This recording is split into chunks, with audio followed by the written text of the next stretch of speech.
វាពាក់វាអត់ហែលត្រីរត់ទី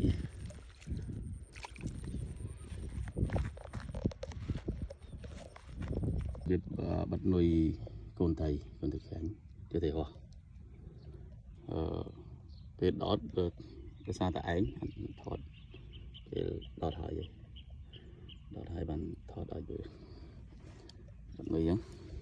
បើយកទៅហោះយកទៅត្រីស្ដោទីបាត់នុយកូនត្រីខាញ់បើយកត្រីស្ដោឬត្រីរោះណា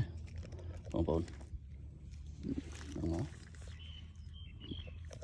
កូនត្រីវារត់ចឹងត្រីស្ដោត្រីរោះមកឃើញវាតបាណាចាំតាមដានមើលទាំងអស់គ្នាពេល